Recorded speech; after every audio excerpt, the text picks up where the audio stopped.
E quem instala poço artesiano em casa também corre esse risco?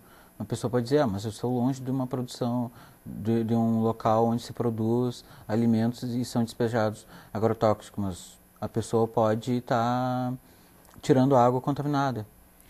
É importante essa tua pergunta, porque existe também uma cultura de que quem tem um poço artesiano tem uma água boa de qualidade. Nada mais falso e equivocado do que isso. Nós temos uma pesquisa na Comusa, até 2 anos atrás, a Comusa fazia a análise da água dos cerca de 11 mil poços artesianos que tem na cidade de Novo Hamburgo. No Vale dos Sinos, Novo Hamburgo é a cidade que tem mais poços artesianos, disparadamente. Não sei com relação a outras cidades aí do Brasil, mas temos aqui 11 mil furos na nossa cidade. Nossa cidade tem 11 mil perfurações, por onde não sai só água, por onde também entram contaminações. E as pessoas têm essa falsa ideia de que o poço artesiano tem uma água limpa. Nada mais falso também. Lá embaixo, nos lençóis freáticos, essa água ela está em constante movimento. A água não está paradinha ali, onde alguém vai fazer um furo e vai chegar a encontrar um manancial de água. Não. Essa água está lá embaixo parada, mas ela já está contaminada. Nós estamos, Novo Hamburgo nunca se teve cuidados com o solo. Novo Hamburgo é uma cidade que tem uma história com curtumes. Curtumes usavam muito cromo. Nós temos já comprovações, estudos feitos inclusive aqui pela própria Fevale que comprovam a grande contaminação de cromo nos solos de Novo Hamburgo, porque infelizmente no passado não dá nem para dizer que é um crime que se cometeu, porque naquele tempo nem os próprios empresários tinham essa consciência. Mas se enterrou muito a raspa de couro, se enterrou muito couro, se enterrou muito produto químico, porque bom, era a maneira que se tinha para descarregar, para se descartar esses produtos. Isso tudo entrou no lençol freático. Então o lençol freático aqui de Novo Hamburgo é um só. Então quando você está abrindo um poço lá na Rondônia, ou está abrindo um poço lá na Boa Saúde, ou lá em Lomba Grande, você está acessando sim um lençol freático que tem contaminação. E a pesquisa que a Comusa fez demonstrou que praticamente 80% dos poços artesianos de Novo Hamburgo, 80% desses 11 mil poços, portanto mais de 8 mil poços, têm contaminações por coliformes fecais. Portanto, há infiltrações, quando você abre, é que nem abrir a tua pele, a superfície terrestre é a pele do nosso planeta. É como nós temos a nossa pele que nos protege. Se nós abrirmos um furo aqui na nossa pele, entrarão bactérias, entrarão fungos, entrarão vírus, entrarão outras doenças e ali vai dar uma infecção e se for uma bactéria muito grande pode até nos levar à morte. A Terra também é um organismo vivo. Quando você abre um furo, um poço artesiano é um furo, profundo, às vezes 100, às vezes 150 metros, você está colocando, injetando para dentro do organismo vivo, que é o nosso planeta, uma entrada para isso, para fungos, para bactérias, para doenças, para metais que vão estar contaminando a água. Portanto, é uma falácia, é um pensamento absolutamente equivocado achar que um poço artesiano é uma água limpa.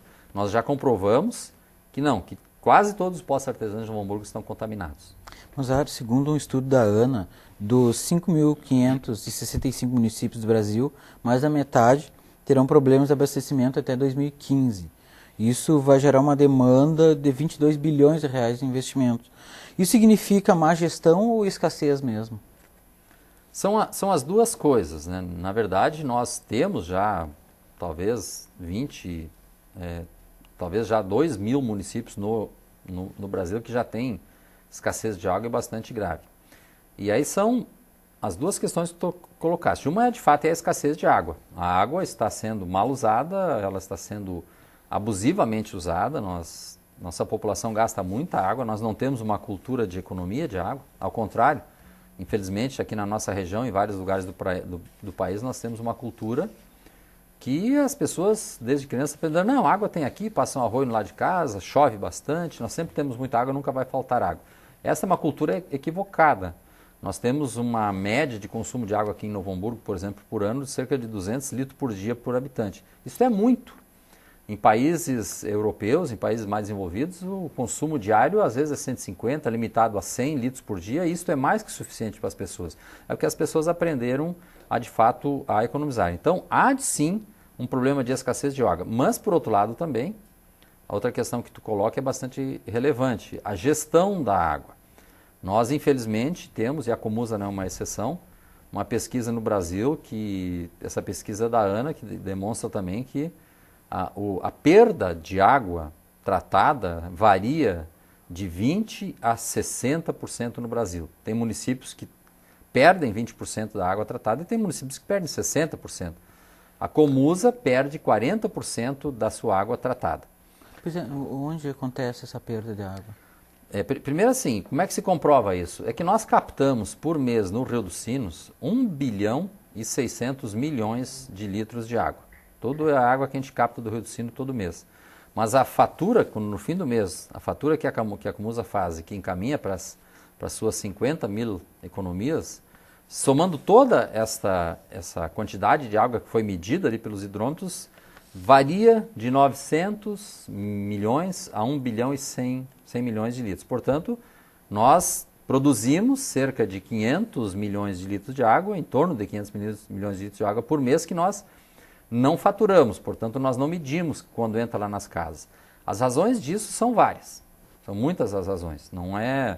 A principal delas é que as redes de água, de distribuição de água, que isso não é só aqui na Comusa, mas é no Brasil inteiro, elas são muito antigas. E antigamente não tinham os materiais que se fabricam, as tubulações de água, da qualidade que nós temos hoje. Em Novo Hamburgo, por exemplo, nós usamos o PAD, que é um polietileno de alta densidade, é um material top de linha no mundo inteiro, está se usando o PAD como o melhor material. É um material quase que indestrutível, ele suporta grandes pressões, raramente ele se rompe, a não ser que você bota uma máquina grande ali escavando que vai arrancar aquela tubulação fora. Até pouco tempo atrás, até 20 anos atrás, esse produto inexistia no mercado. Então se faziam as redes com ferro fundido, que enferrujava, que furava, que arrebentava. Se faziam as redes com materiais de fibrocimento, que é um material de fibra de vidro também e fibrocimento. E esse material ele se deteriora, ele tem uma vida útil muito curta, 30, 40 anos. E aqui em Novo Hamburgo nós temos ainda redes de fibrocimento com mais de 60 anos. Portanto, assim, nós temos uma média de 8 estouros de rede por dia aqui em Novo Hamburgo. Isso eu conheço bastante São Leopoldo, conheço Porto Alegre, em todos os locais é assim.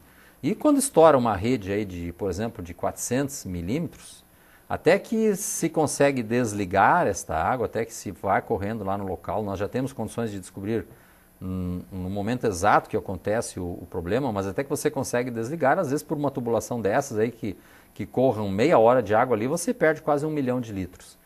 Então o principal problema não é nem de gestão, é de materiais antigos. Se torna de gestão se o poder público não troca esses materiais. Então todas as companhias de água estão buscando cumprir inclusive determinações da ANA que determina que se reduza cada vez mais o desperdício de água. Outra questão são os vazamentos dentro das residências. As pessoas às vezes não se dão conta quando a conta no fim do mês dobrou, triplicou, e a primeira coisa que fazem é ligar para as empresas, para a Comusa, olha, por que a minha conta dobrou? E a gente vai lá e faz um teste bem simples, muito simples até, eu rapidamente explico aqui para as pessoas, e verifica-se que há vazamento nas casas. Para você ter uma ideia, uma descarga de banheiro vazando durante 24 horas por dia, ela consome às vezes quase 400 litros de água somente num dia. Então se a pessoa não cuida, e esse é o cuidado que cada pessoa, essa é a responsabilidade de cada pessoa. O teste para ver se tem vazamento é bem simples, basta que você feche todas as saídas de água na tua casa, fecha todo, torneira do banheiro, descarga do chuveiro, pia, e vai lá olhar o seu hidrômetro. Se o hidrômetro estiver girando, mesmo que seja bastante devagarzinho, essa água está entrando e está saindo em algum lugar. Então, esse é o segundo grande problema do desperdício da água. Acontece dentro das casas. E às vezes até é bastante difícil de descobrir, porque essa água se infiltra, às vezes entra dentro da rede de esgoto e a pessoa nem descobre. Então, só que a responsabilidade do hidrômetro para dentro é do usuário, é da pessoa, é da casa. As empresas, a Comusa é responsável do hidrômetro para fora. Quando estoura do hidrômetro para fora, nós é que temos que consertar. Quando estoura do hidrômetro para dentro, é a pessoa que tem que consertar. Então, tem pessoas que às vezes têm uma conta de R$2.000, costumava pagar 180, 100, 50 reais no mês, de repente no mês seguinte a sua conta vem R$2.000. Nós vamos lá e vemos que essa água de fato saiu, ela foi usada pela pessoa, só que ela saiu por um vazamento. Então esse é um grande problema. O outro problema é que nós ainda temos muitas ligações clandestinas, e aí não dá nem para falar em perda. Na verdade as pessoas fazem gatos nas vilas às vezes mais pobres, nas periferias, e nós temos muito isso. Não é que está indo fora esta água, ela só não está sendo medida, porque as pessoas os gatos, na verdade, estão roubando água, que é um bem público, tirando de outras pessoas, e às vezes você encontra verdadeiros tigres, não é nem um gato, é um gatão grande, onde tem 10, 20, 30 pessoas ligadas lá numa ligação clandestina. Essa água é usada, às vezes são 10 famílias, 20 famílias, e às vezes durante anos, às vezes a gente nem descobre. E quando se descobre, então, se exige, se corta, se regulamenta, mas ali se perdeu muita água. Um outro problema sério são, de fato, os próprios equipamentos das casas. As pessoas, e nós todos somos assim, a gente sempre procura fazer pelo mais barato, né? E às vezes a gente até nem tem dinheiro para, por exemplo, assim, comprar uma peça de maior qualidade. E aí eu não vou fazer nenhuma propaganda para nenhuma empresa. Mas a gente vê que tem certos materiais que são usados para fazer as tubulações dentro das casas. As tubulações internas, dos encanamentos, das redes de água, das torneiras, são materiais de menor qualidade, portanto de menor resistência, que volta e meia estoura, volta e meia tem vazamento, às vezes não são bem colados, então às vezes a pessoa também não se dá conta, chega em casa de noite e a sua casa está inundada, usou um material de baixa qualidade. Então esse é também um motivo, e aí é da gestão da pessoa. Portanto, assim, é uma resposta que você colocou, uma questão bastante complexa, mas que ela tem solução. O poder público precisa melhorar o seu controle da água, tem que colocar hidrômetros mais confiáveis, colocar mais medidores nas redes que estão nas ruas, tem que fazer as substituições imediatamente quando ocorrem os rompimentos, tem que substituir essas redes antigas. Isso é da parte do poder público, então, portanto, isso é uma questão de gestão.